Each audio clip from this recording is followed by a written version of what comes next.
Welcome, everyone, and welcome to the Inside the Box lecture series. Once again, this semester, we're focusing on performing inside the box. And we have an amazing treat today, someone really, really well-known. Have you heard of the Rockwell Group? They're like the best firm on the planet. And we have Barry Richards, who has his own studio within the Rockwell Group, with us today. And there's so many things I need to say that I'm actually going to read it, so excuse me for reading this to tell you about Barry. Barry Richards is a principal and studio leader at Rockwell Group, where he brings his multifaceted skill set to work. Projects include the Center for Civil and Human Rights in Atlanta and Walt Disney Family Museum, the Breakthrough Imagination Playground Initiative, One Café prototypes, as well as leading product design for a host of high-end collections with Knoll, the Rug Company, Bisazza, Stellar Works, Rich Brilliant Willing, Maya Romanoff, Jim Thompson, Gessi, and Shaw Hospitality Group. Barry is well known for his set design for film, television, and theater, including the 2009 and 2010 Academy Awards, the film Team America, World Police, and many critically acclaimed Broadway shows, including Hairspray and Catch Me If You Can.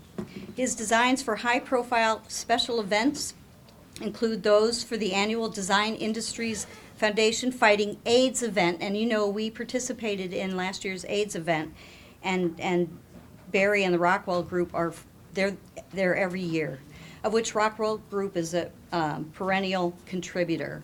I could just go on for hours about Barry, and I was lucky to meet Barry personally in Sweden last year at the furniture fair, and you will be delighted. I want to let you know I have two books that will be out for you from the Rockwell Group. There's another book in my office which I'll bring to you called Pleasure that Barry worked on. And so if we can welcome Barry.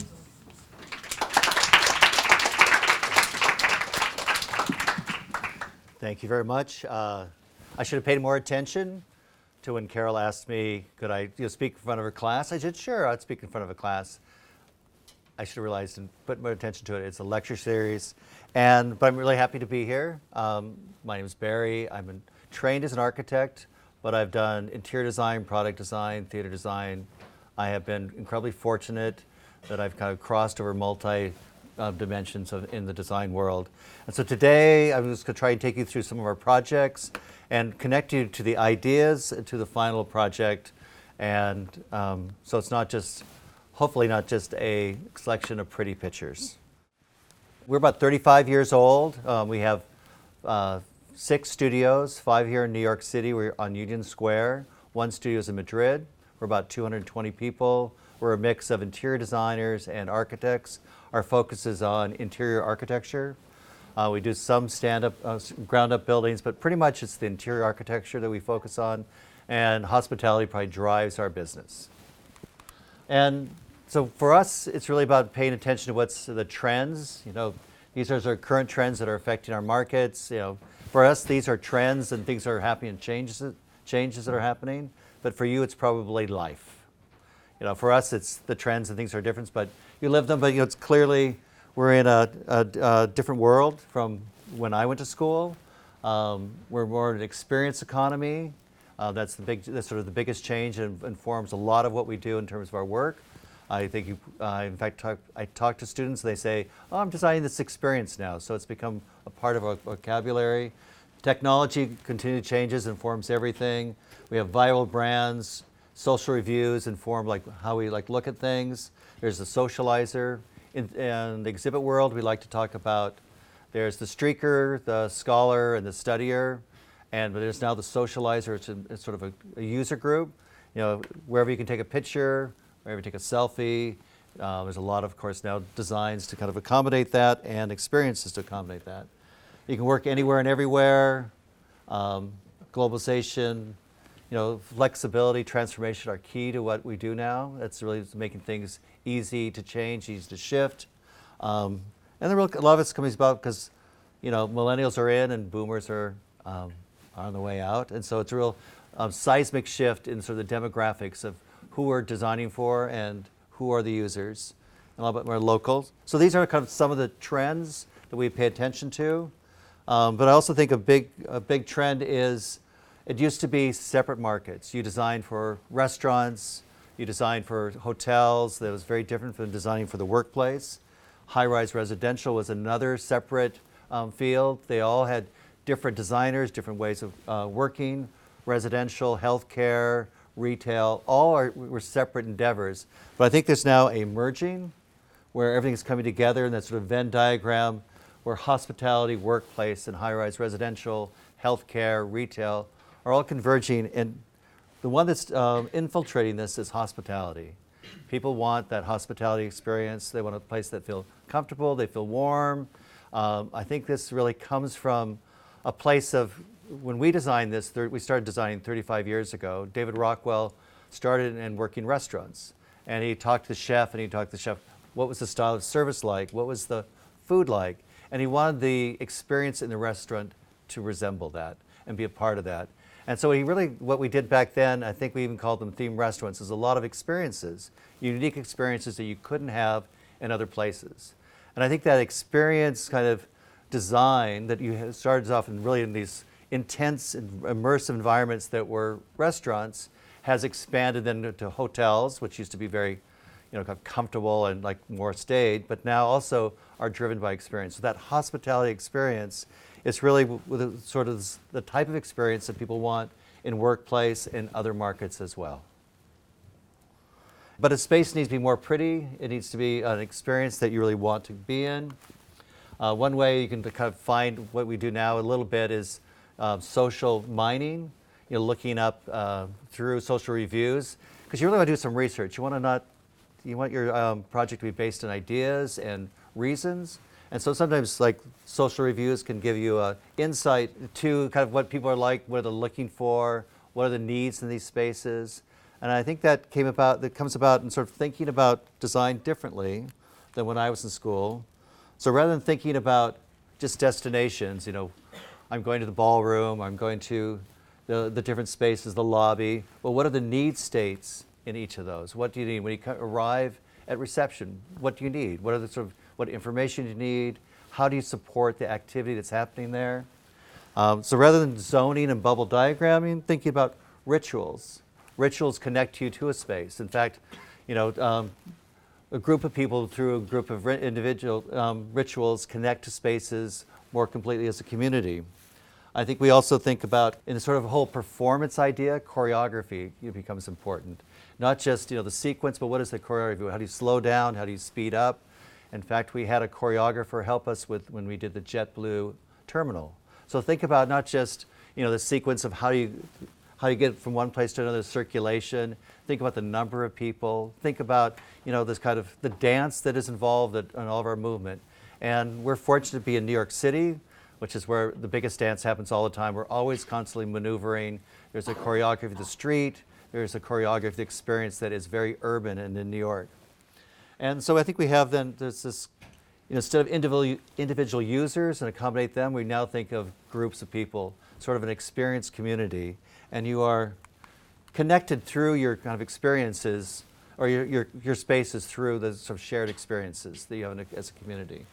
And at Rockwell Group, we're known for a lot of our hospitality work, but we do have some ground-up buildings. We do retail. We also do theater work, as the Oscars, long-term playgrounds, interactives. We have a lab dedicated in our studio for interactives. We're creating technology interactives and spaces that are embedded into our architecture. And then we have some strategy. So I'll show you some hospitality work that we're known for. We create these places and experiences that people love. And I think that's, they come to hospitality, they want designers that are focused on hospitality because they really want those experiences that help drive people to spaces that people connect to, and then they also write about on social media. This is the Magic Hour at Moxie Times Square. It's based on a carnival, so the whole idea of a carnival on the rooftop, and there's a merry-go-round banquet. So it's kind of a real immersive experience. It's fun. It's popular. It's filled with people at night. But it's a unique experience that is for that particular hotel, Moxie Times Square. We're also doing Moxie Chelsea and then Moxie East Village. So each hotel comes to us to create a unique choreographed experience, and that's unique and bespoke to them. This is Nobu. We've worked with Nobu probably over the last 25, 30 years. We designed their first flagship restaurant, and we went to a landmark space downtown when they lost their lease, and was to create in this sort of landmark space, how do you kind of bring the essence, which is Nobu Matsuhita's food service, to that space without damaging the architecture. And so what we did is we looked at the Sumi brushstroke, the spontaneous nature of the Sumi brushstroke, and created a dimensional wood carving that sort of floats in the space, and then everything in here is flexible and can move, so the whole space can go back to its original state. And we also just did Moxie Chelsea, series of venues and different restaurant spaces, and there's like 3 restaurant spaces, another rooftop. It's all very fun, very immersive. The Union Square Cafe, again, another restaurant that we've done. It was a famous restaurant in Union Square. People loved it, and they decided to move. They were saying, how could you move? It's an institution. So we did a number of techniques to kind of connect it back to its original place, to give the same character and feel, even though it's a much different space. It's double story. The original height was the height of these lamps right here, so it connects back to that. The length of the bar is the same length of the bar that was a signature in the first restaurant. They brought over the same artwork. The color, dark green, is from the same restaurant, the Corbels. So we used the very first restaurant to inform the work that we did in this sort of upgrade in the last couple of years. We do, as you can see, all of the hotel spaces, are very different from type to type, from brand to brand. That's because everyone wants a unique space. This is very residential, high-end addition in Madison Square Park, and it has a signature stair that brings you up to the Clock Tower restaurant. And we also make spaces where people feel comfortable, welcome. Nobu Barcelona, we've taken the brand of Nobu and translated from restaurant into living spaces and hotel spaces. And what does that mean? It means a lot of craft, unique spaces, and creating kind of that same brush stroke that we used in the space becomes part of the carpet, becomes part of the signature there, and crafted elements to create that sort of warm, comfortable space. This is Andaz, which is in Hawaii, and the whole living room is outdoors, and it's a sand pit. So you walk into a living room, it sort of begins the experience from the very first when you walk in to reception of a sand and the beach as a part of your overall experience. And this is where people spend time together. So as an outgrowth of our work in hospitality, we've gone to do nightclubs, big nightclubs in Las Vegas. This is Aria. It has this large dimensional interactive light piece that comes down in different rings with a chandelier in the center. And it does a couple things. It transforms the space. There's 3,000 people, makes it incredibly active. It starts at 11 o'clock with EDM, DJs coming on. And this also, when it's a slower night and the mezzanine is not fully packed, it brings it down and changes the scale of the space. And we work with brands to create new perspectives. We work with Shinola. It's an American brand watch company, and create their first retail space to focus on their bikes, their watches, their leather goods, to create a very unique experience. And there we used a lot of artifacts that come from, and tried to create the whole space as an artifact. This was a vintage map of the world, and then all custom casework that allows to focus on the kind of craftsmanship that is part of the Shinola brand. And another place where we really look to reinvent this was Capital One. Capital One came to us. Who goes to bank anymore? No one wants to go to bank. People, don't carry cash as much. So how do you bring people back in to encourage them to for checking? And this was marrying the idea of a coffee shop with a bank branch. So it's like a coffee bank. And so it has a number of different experiences. It has a community room, so you can have lectures and talks, and people can get together. But it really is about creating a coffee shop where you can go hang out, have a good cup of coffee, Pete's Coffee. So it wants to look like a place you'd go to, you'd hang out, and you get Wi-Fi, and then there's ability to connect with an associate if you want to, and an ATM. So really looking at how to reimagine what a bank might be in today's day and age when people are looking for you to spend less time in a bank. And then theater. Our heart and our passion is in theater. David Rockwell, my boss, loves theater, and about 15 years ago he said, would I help him on a show? Our first show was Rocky Horror Show.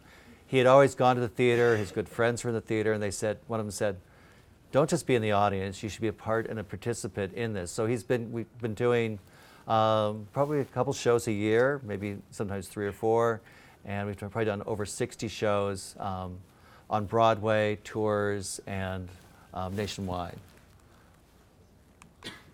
So here's a whole range of things. Sideshow, Kinky Boots, All Shook Up. Our first show was Rocky Horror.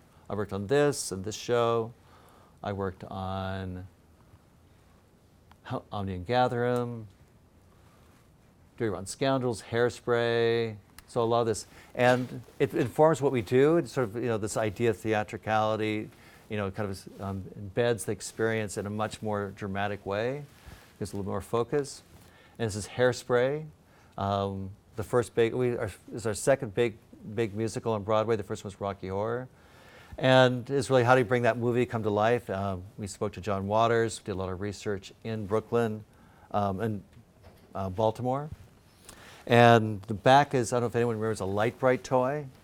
We based some of the things on toys of the 60s, candy of the 60s. So this was meant to resemble a Light Bright toy, which is little pegs that go into a light box that are colored to create different views. And it was like one of the first interactive kind of walls that could animate itself. So during this one song, Welcome to the 60s, it comes to life and the set becomes almost a character in the show. This is at the end of the show, the big finale. It's a big hairspray. It's made of 7 miles of surgical rubber tubing. The bangs here, in fact, were the bottom of the curtain, the show curtain went up and down. So it lifted up, became the bangs, the droopy part, and then we flew in the kind of flip curls on the left and the right. This is She Loves Me, classic musical. This is one where David Rockwell won the Tony for. And it's a sort of classic musical. All the action takes place in Budapest and on the streets and inside this little perfume shop. So what we created was a little jewel box that opens up, and you can sort of see the inside of the shop. So that's one thing that's very important with theaters. It's to be very fluid. The transition from scene to scene is just as important as the scene itself. So you have to spend as much time on how does it move from one scene to the other scene. And knowing when we design, we always get focused on what does it look like, how do we make that look good. But here you have to kind of break up all your notions of what things should look like, because you're thinking fluidly in choreography and musicality, so it can shift from scene to scene. And that's we did. We were lucky to do the Oscars for a couple years, and they wanted to make it more. Most of it is video, a lot of it's taped beforehand, and they wanted to create a much more dynamic, live on stage kind of effects. So we pushed the theater out, the stage out. We added some crystals to the overall piece. And there's 100,000 Swarovski crystals. And let me tell you, you can't go wrong with 100,000 Swarovski crystals. Every time you come in and out of the commercial, it just lights up, it glows. It was pretty amazing. It took 2 days to hang those all up. They put them on a rod and they would lift them up and then keep on hanging them over 2 days.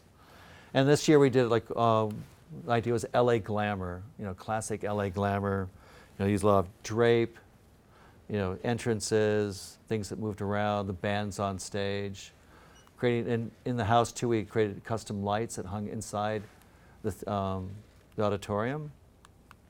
And you can see looking down at the set, all this is kind of a part of the overall design. So it's not just on stage, it's animated into the theater itself, so that the house itself becomes a part of the environment and the focus. And this was the kind of view that came in and out of the commercial. And we also do auditoriums, theaters. This is for the TED Talks. They moved from Long Beach, and they wanted a temporary theater that could last, for the 4 days of their conference. And so this gets set up in 3 days. It's all temporary. It's in about a 80,000 square foot, 60,000 square foot banquet hall, and it gets set up. Each of these are individually numbered pieces of wood that can be assembled in 3 days. And since you're spending all the time, TED is less about a performance and about networking, participation, listening to the different TED Talks. So there is multiple ways of seating here. There is beanbag chairs, there is lounge seating that's close up, there's some regular seats over here. There's 16 different types of seating so that you can kind of choose the way you want to sit. It's like, why should you have to sit in the same kind of chair for like 5-6 hours? People need to like get up, move around, socialize, because that's just as much as a part of it. The bloggers actually sat in the back. They had desks along here.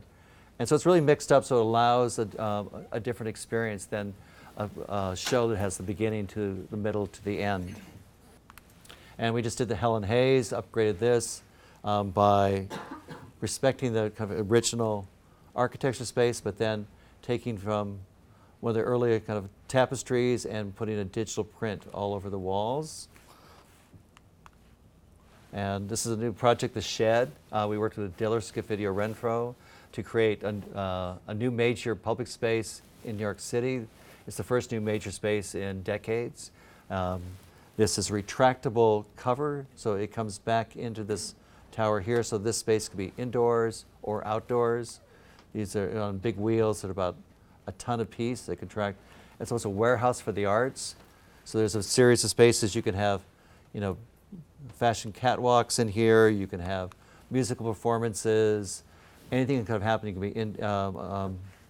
It's very flexible and can transform into a whole range of pieces. We just had a birthday party for Jose Andreas, and we helped him create a birthday party in that space. And this would be an animation that would show it kind of moving out and then coming back in, sort of, and how the whole thing works. As I said before, an early part of this, that there's now a collision of the different types of market and design. People never used to come to us for workplace. The offices, that was always a different firm. It was the Genslers of the world.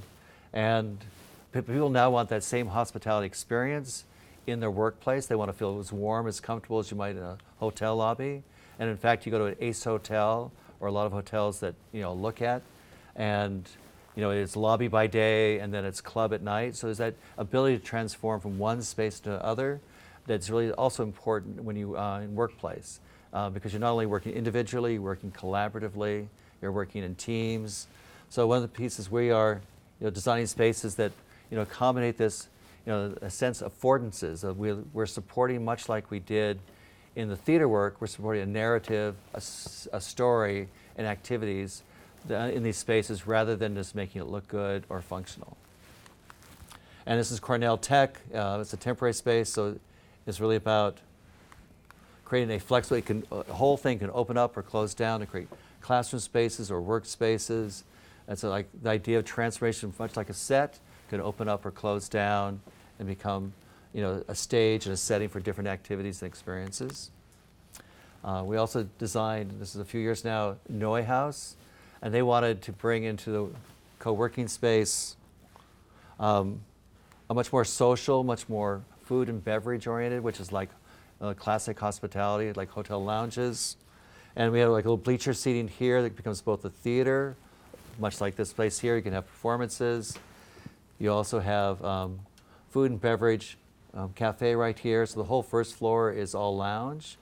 And then the upper floors are a mixture of lounge spaces and work desks and little partitions. So you can actually work because people like to work in lounge spaces, like get together, have meetings out here, and then also go back and work individually.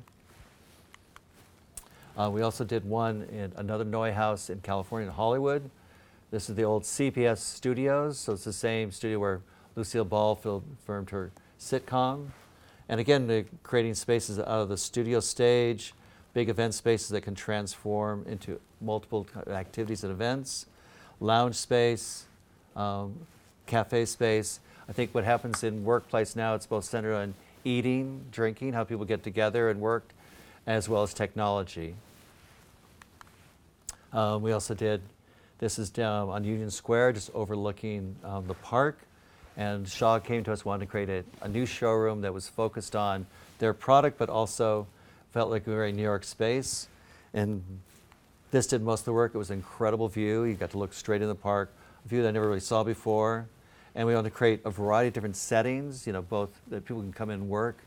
And we convinced them that they should create a space that doesn't showcase their product, but it is a place that is aspirational, and it should look like and resemble the workplaces that their designers are coming to do. So rather than looking like a classic showroom, it wants to look like an office that the designers will be working in, and has a variety of different places to sit down and meet with clients. Such as this, as I said, the food and beverage is very important. So there's a kitchen that's very open, it's part of this. People can come up the bar and get something to drink there. There's like a kitchen table, there's a big long conference table over here. So it has that variety of places that people, the way you sit, the way you come to the table is all, becomes different and allows you to work differently according to your needs. This is William Morris Agency. They represent a lot of people, including chefs. So in their space, they have a demo kitchen right in the center of their offices.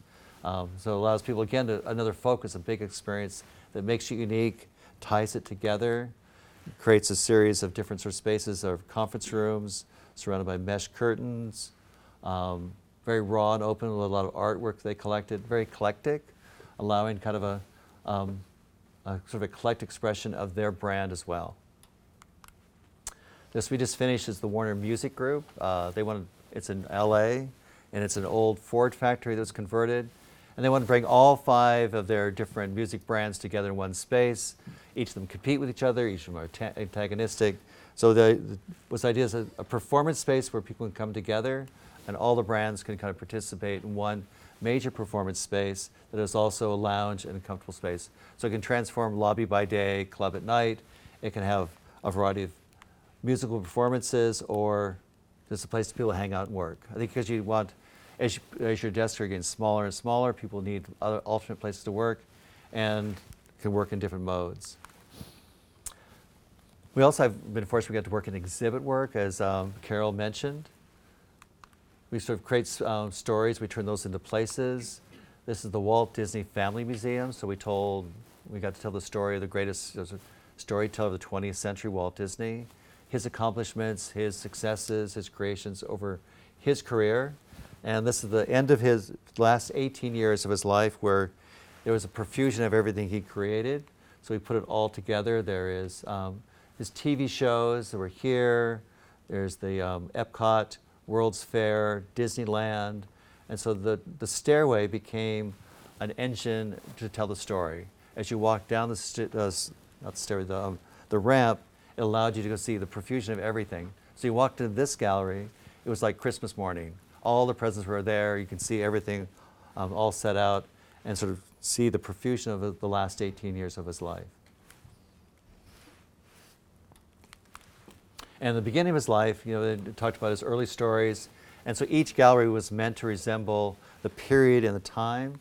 So we've made his personal stories had wallpaper that was kind of indicative of that period, with photos framed. They can tell his personal stories. This was a first aid truck that he drove. And then here's different pieces. And because Walt Disney had hours and hours of TV and video and recordings of him, he became, which is really important in a museum, the voice of his own museum. He told his own story. We used his video, his voice. And so he was the voice and the persona of the series. The moment you walk in, he's telling his own story with audio overhead, and then cartoons that he is here, as well as all the different elements. And we also did the Center for Civil Rights and Human Rights. This is in Atlanta. So it tells the story of civil rights in the South from the mid-50s to 1968. And so they wanted to show how it was a very youthful movement. Like, we all know them as kind of like they're aging, they're like a hall of fame. But when this happened, these were young people who went and demonstrated. This is the bus in Mississippi, and these are all the Freedom Riders. And so all the people who came down to Mississippi and those people from the South, a number were arrested, so these are all their mug shots. And then here, the scene sticks, they can tell their story. And then the lunch counter in North Carolina, we created a recreation of that, and we wanted people to experience this. So you can sit down on a replica of this, and this is a piece behind a two-way mirror that comes and goes and moves in and out. The violence that they were subjected to. And so you put on a headphones, and it's binaural sound, which is very dimensional. So it feels like you're in the space when you're listening to it. And then you become one of the demonstrators, and people are yelling and screaming, and you put your hands down to kind of start the sound, and it times you to how long you can sort of stand and listen to this. And in fact, so it gets all your senses. There's a little what we call a butt kicker. So every once in a while, the stools have a little jolt here. So you really get to experience what it was like to be in an environment like that. And because it's the South, and it's turned out to be a very emotional piece, there's a little Kleenex box that's been added to this. And we create places where people feel real emotion. This is connecting to the human rights section, heroes of the human rights movement, all in paintings, current human rights activists. This is the Hall of Shame, all the dictators that are kind of in the police lineup. These are the baddies, the ones who've, a lot of atrocities. So there's both the kind of the good and the bad and the people working today. It also has the Martin Luther King archives. And so it features the exhibit of his papers and his archives that rotates every 3 to 4 months. We want to create like a chapel, like a really Southern chapel. So it's a hickory-lined room. And then his quotes are engraved all into the side, and then cases here that you can look at and see his artifacts. And it was a place that comes together. So both the civil rights and the human rights galleries all end in the same gallery called Shared Accomplishments.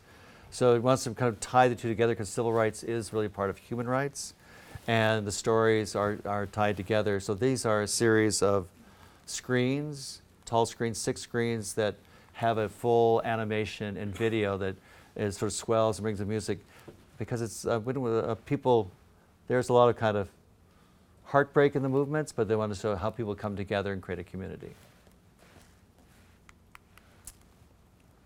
And I told you we had a lab, an interactive lab, and where people we create these 3-dimensional experiences. So it brings that spectacle performance, into the world. This is something we do every year at the holidays in Brookfield Place. It's like the Santa Fe, the bags with lights in it, the luminaires, and so they're all hanging above you, and in the palm court. And then you can actually down in these spaces here determine the color and transform this as space above you. We also created this, which is at Cosmo, a casino and hotel. It has 420 screens. It was a very low compressed, we got the space already under construction. It was a very low compressed lobby that it was all in the dark. And the great thing about lobbies, you want to come in to experience something different at different times of the day. So we try to replicate that with all the screens. So we wrapped all the columns in monitors. The floor is reflective, the ceiling is reflective. This is actually, then they're surrounded by two-way mirrors. So when the lights come on in the videos, the whole column comes alive or it can reflect. And there's a series of videos and interactives in the space. We also did Google Paris, worked with them on their interactives to showcase their collection of paintings and artwork they're doing. So it's an interactive touch screen. Another piece where this is how do you animate the opening of an office building. So this is a piece that has a wind anemometer that transforms this in a constantly changing collection. Some more pieces. And then they create some spaces. This is that are immersive, and this is for the Museum of Feelings, for Glade. We created sort of these kind of immersive spaces. We created this kaleidoscopic kind of environment where botanical flowers could come alive. And we also do a lot of pro bono work, and one of them is a playground. David Rockwell really wanted to contribute back to Manhattan after 9/11 and looked for a number of ways to kind of contribute. And one way he thought about was the playgrounds in New York City at that time were unimaginative and uncreative, and why they all look the same, and why they all, kind of not about real play. They're just about kind of movement and moving around. And so we looked at, spent 2 years researching, spending time with a specialist, getting familiar with play, talking to a lot of different people, and create a playground downtown. And what we ended up doing was eliminate all the play equipment that you might have typically, the kind of climbing, swings, and went instead for an immersive environment that's about sand and water and all the senses. And so instead of the play equipment, we created loose parts, so you can make and create your own playground out of blocks. So it kind of inspires their imagination, creativity. It is full both fine motor skills, gross motor skills. It encourages social play, collaborative play. And then the water, they bring all the blocks into the water, and they have blocks in these different shapes. We want the shapes to be about imagination to create shelters, and there's noodles, they can create different spaces, there's decorative pieces. And we probably then created these blocks that could be sort of transform any space into a play space, and we've probably 7 different locations around the world that they've now traveled to. And we opened one in Brooklyn a couple of years ago, same water, and then one of our DIFA Dining by Designs. The great thing about DIFA is that they come to us and they say, usually we create our own space, sometimes we work with a collaborator, but we use it as a design lab. Like, what are we intrigued by? What is interesting? And in this case, we were intrigued by dichroic film and mirrors, and we thought about the American Southwest and sort of at dusk, what does that look like? And so we painted all the wood pink, and then with a dichroic surround, it's like a greenhouse for cactuses and cacti and succulents. And then another year, we worked with Knoll, and Knoll produces furniture. We thought, wouldn't it be great to do the ultimate whiteboard room? So every space, every surface was whiteboard. The floor, the walls, the ceiling, this rolling track. Even we drew on top of the table. And we had John Bergerman, ours, come in the afternoon, and he started drawing and took the space that was originally white and transformed it by the evening into this space where he covered every single surface and painted on the table and the plates. So it made it an interactive space, made it kind of transform from the afternoon to the evening. He spent some time drawing during the cocktail hour, so he could, and then he changed into his graffiti coat, and then he participated along with everyone else. And the last thing I'll show you is product design. Carol mentioned I work in products. I think actually when I came to Rockwell Group was to design products. I'd worked previously designing products. And the great thing about working both on projects and in products, you sort of get the planning side as well as making the object side. So the objects make sense in terms of planning. They're not just something that looks good. And this was our latest product that we just launched in London. It's for Benchmark. One of the things we found is that there's a new interest in well certified projects. So this is all sustainable wood as well as natural finishes, and it's all aligned with well certification, well standards, as well as Declare. So it talks about this life cycle of the product and what to do at the end of the life cycle. And there's a lot of high-low desks everywhere now, but they mostly look like the same kind of white standard table. So we want to create a table that looked more like a drafting table, like a classic drafting table. So it's all wood. We've kind of hidden the mechanism right here for the high-low. So there's a work table and a workbench. So you have a couple this. We also work with Knoll Furniture to create a collection. And they came to us like, could you think about what is needed for the workplace of today and tomorrow? And we brought our notions of, our DNA and our notions of hospitality and theater and play. So that was our DNA that informed the whole collection. So we didn't look at the kind of desks and how you worked individually, but how people came together. And one of the key pieces was a lounge chair. I said, we didn't have a piece. I said, every great lobby has a lounge chair, a wing chair, and it's really important to have that softness in workplace. The throw pillow, I said, we have to have a throw pillow. I said, it's just a throw pillow. I said, well, area rugs, throw pillows help create spaces that people are comfortable, people like. They give identity to spaces. So I'm happy to say we have a throw pillow. We have occasional tables. It crosses 6 different categories. We have steps, bleacher seating. We have lots of tables. We have storage, lounge furniture. Workplace was transforming. The sense of hospitality was already coming into it. We just gave a lot more options. One of the keys was, things that we needed, we liked. We liked a drink rail in a restaurant. It's like when you go to a bar, where you put down a drink.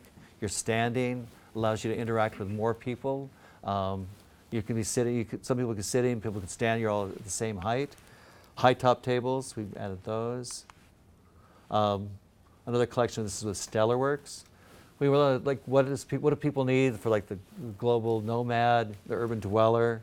No one has space now for, a lot of stuff. So we created a compact collection that could fit and easy to move around, and has little kind of touches, place for your remote control, a little leather pouch, sling you can put right here.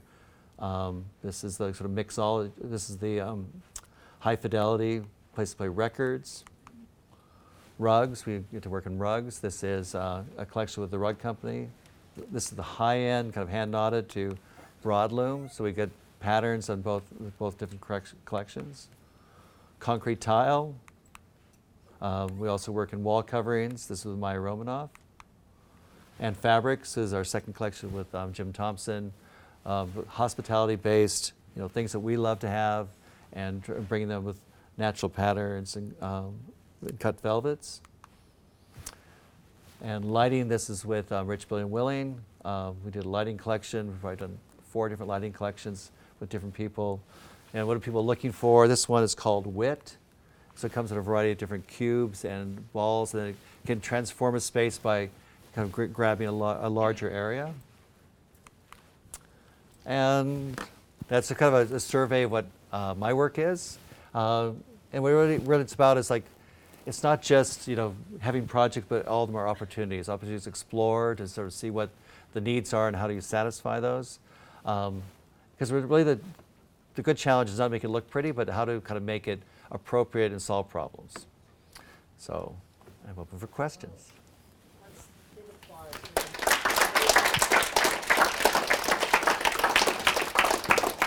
Amazing work from one end to the other. I think I've been incredibly fortunate. I started off as an architect. I was an arty kid. I really wanted to do art. My dad said, you can't be an artist. You have to be an architect, or you can make some money. And I believed him. But I think I've always kept those sort of interests tied together. And I've been fortunate to cover like everything from products to theater to exhibits. So it's really good. You could have this life, right, if you work hard. Well, I didn't plan like a lot of things. I just, any people came to me and said, would you want to do this? Like DIFA or anything, I would say, yeah, I'm just as interested in the small project as the large project. Question in the back? The whole problem with banks is that people aren't using money, like cash anymore. So they're not going to the bank to take out cash. And you took hospitality as a factor of making the bank itself a more interesting and desirable place to go. Mm-hmm. So did you guys actually notice any difference afterwards when you turned it into this more cafe hangout type of environment? Did you see more people flocking to stay there, to seat there, to use the bank aspect? Yeah, actually we didn't transform too many existing banks. The strategy was to go into states where they didn't have a branch presence, and rather than opening branch after branch and branch, which used to be the method that people used to start checking accounts, they decided to create this sort of coffee space with banking attributes. So it's just light banking with ATM and associates. It's hard for me to judge because post occupancy evaluation is not something we get into, but we've done about 30 of them around the country. They're in California, Illinois, and Washington State, Florida, Massachusetts. So they're continuing to expand them. They see this as an opportunity to, enough of an opportunity that they, in fact, focus on a national ad campaign. So it's hard. It's the only way they can really judge is are they converting people into checking accounts, which is probably a hard metrics to follow, but it's successful enough that they're continuing to open them and using it as a kind of feature. Because who wants to go to a bank? Only like when you're in desperate need do you ever end up at a bank. So it's a really kind of a new way and a new approach, and we wanted to make it look as little like a bank as possible. I just wonder, as an architect or interior designer, how do you cooperate with artists, and how do you deal with technology? So the question is, how do we cooperate with artists and deal with technology? Because we're sort of creating spaces that often tell stories and are sort of have narrative, you often want the kind of artistic piece to be a part of that. We're doing an office place right now. We integrated an art consultant so that they can come in, and we identified a number of areas. We kind of show like anything from wall murals to sculptures, and we gave them kind of like the parameters and let them kind of come up with their own solutions. So I think it's kind of critical, a kind of a critical process, like interesting and critical part of the process to include artists, because they bring a different point of view and a different approach that you might, not have. It looks more original, more different, and more unique. And also, I think at workplace, if you are, looking and engaged in your screen all day, there's a certain part of your brain that's working, and then when you look up and look at artwork, it relaxes. Your brain works differently. There's different neurons that are connecting, so it allows you to kind of think more creative and freely. So I think there's kind of critical importance to the art. So we work with artists in a variety of different ways. We will hire an art consultant who might help us. We might have found I just went to a street fair and I saw this artist. I thought, just took their information. So the next time we're looking for, she's a calligrapher. I thought she could be really good to create these sort of big murals with calligraphy. And then we also sometimes we hired for downtown, the restaurant that we did with Tao Vandal. We found Lush as a street artist out of London, and he curated a number of other artists to work with, so that he brought the collection of artists, so there was a lot of focus on art. And technology, I think, we're all becoming adept, and we're knowing like the kind of technology pieces, and we're kind of thinking about it like the way we think about lighting from the very beginning, and where are places for that, where do we incorporate it. We do have a lab that is dedicated to kind of this, so it helps, keeps us informed. But then also with some of the exhibit work, we work with different technology groups. So I think it's just becoming part of our tools and elements that we add to it. And then we kind of looked like, where we use a consultant, do we work at in-house, do we find a technologist who can kind of do this for us and give them some space? So I think you have to be just fluid and open to let the process not be defined by like your preconceived ideas, but really what the collaboration will end up being. I have a question about you talk about a lot of hospitality and experience. So, what's the different ways to achieve that goals? Like, I think it's not just for satisfy people's like wants, and what you otherwise like push them to do something. So hospitality and experience. How do we push them? Well, you kind of think what their need states. What do they need? What helps support? It's much like theater. It's not about like what you think looks good, because often when we work, we decide like, oh, this will look great. Look how clever I am. Look at my great design. But how do you support people in that space so that they can feel like it's their space? So you think about what sort of a lot of empathy, a lot about thinking about what they need, what they want. And so it's really kind of, looking, being really open to look around your own experiences and bringing them to that. But, and sometimes you do give them something like more than the client's requested, like what are the real needs? Like, so you think about, so one is like we looked at social mining to see what could be a new amenity in a space, what people are looking for. You pay attention to trends and say like, oh, this is kind of interesting, and analogous programs. And all that kind of leads into questions like, what problem am I trying to solve?